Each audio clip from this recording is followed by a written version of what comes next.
Welcome to day 8 out of 30 on our Tacoma build. So as you guys know, we are daily vlogging this thing from start to finish until it's done. So far we've done the solid axle swap with the 1-ton axles, and now we're kind of just plucking around making sure everything works around those mods. Brought to you in part by Alpine Toyota, Martech Engineering, and in part by... Alright, what can we check off the list? Nothing. I did like half the exhaust yesterday. I can't complete it because I need a new muffler. The factory muffler just won't fit with the anti-wrap bar in place. I think my goal today is to start the Tacoma, make sure everything is still happy as far as running goes, which means I also want to get the power steering lines actually done today so I could test out the power steering while I'm at it. It'll still be loud because there's only half an exhaust on it, but it'll be fine. So remember how yesterday I was talking about how I'm going to try to reuse the factory power steering lines? Well, I changed my mind. I'm just going to take the power steering lines from this truck and make it work. It'll be a bit more proper in the end. So here's what we're talking about. That line right there, that crosses underneath and to the power steering box down there. Let's see about making this work. So if we go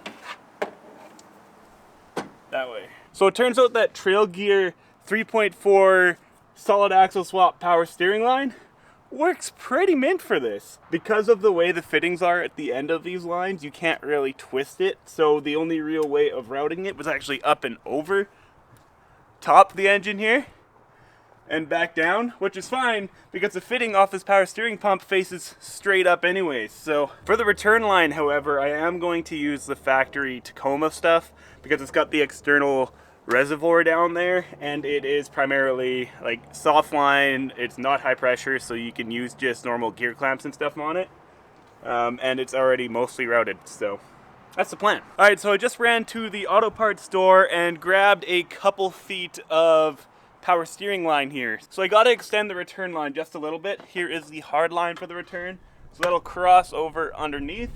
I'll attach this guy and send it up and over to the box.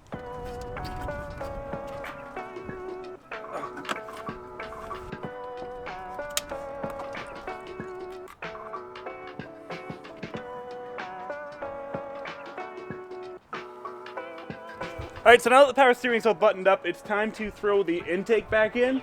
We actually removed the intake so that Evan could weld the top of the frame plate, so it's just a lot easier access with it gone.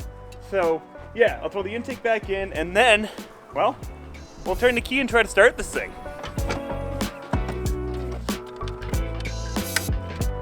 Alright, time to turn the key, see if she wants to fire up. Really, there's no reason she shouldn't. We didn't touch anything really mechanically, like engine-wise. But yeah, if it fires up, I'll turn the wheel back and forth, try to move all the fluid around in the steering, and see if we got power steering.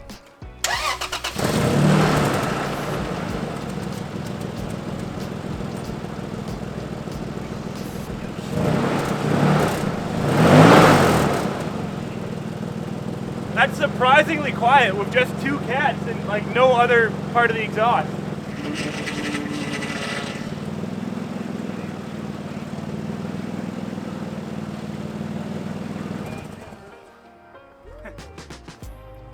We do have some power steering. I didn't have enough fluid to fully top it up, so I'm gonna go look for some and we'll go from there. But so far, so good.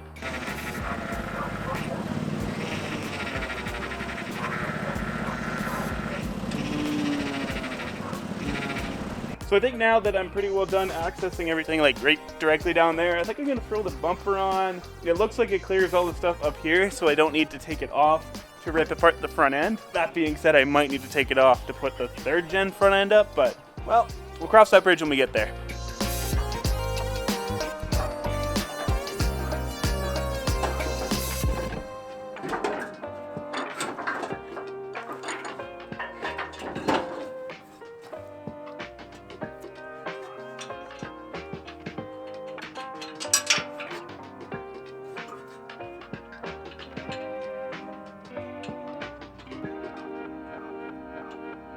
Now, I am kind of running out of things to do that I have parts for. In theory, stuff like the gears, the tracking says they're in Calgary, so they are super close and should be here, well, any day now, and then we can actually make this thing drive under its own power. I think I'm going to tear the front end apart, take those headlights out, take the grill out, kind of mock up the TRD Pro grill, and go from there.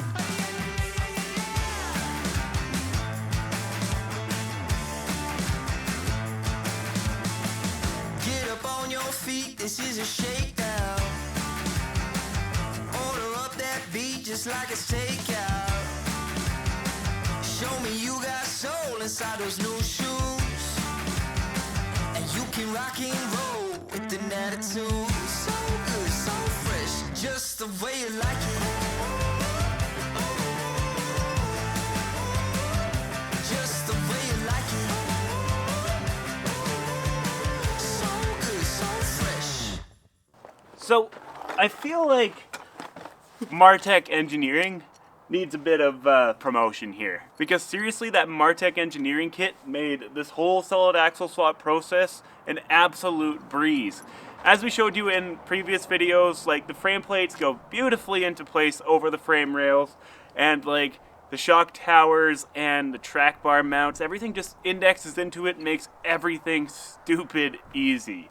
Same with all of the brackets that actually attach to the front diff. He makes it extremely straightforward. Pretty much you just lay the axle out on a bench or something, you set your caster with an angle finder, and then from there you just follow his super basic, super easy to follow spec sheet that says that you weld this bracket this far in the axle at this angle. Like, it's insane how easy this thing came together.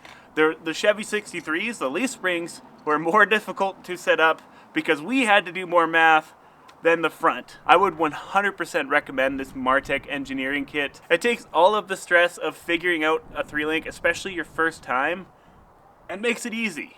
He's done all the research and development. And Nick, the owner of Martech Engineering, is super knowledgeable and a super nice dude. In fact, he's offered to give you guys 10% off your orders for his kit. Just make sure you use coupon code Dirt.Garage at checkout. Anyways, that's all. If you're gonna sass a Tacoma, use his kit.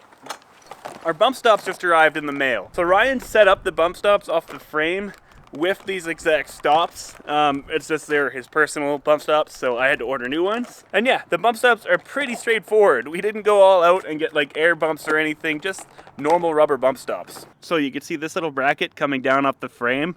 That's pretty much just a piece of tube steel that's been notched and welded to the frame plates. But if you look underneath, there's a captured nut inside this. So, in theory, this guy should just thread right in. And there we have a bump stop. Crossed off power steering lines. We can cross off grill. We can cross off front bumper.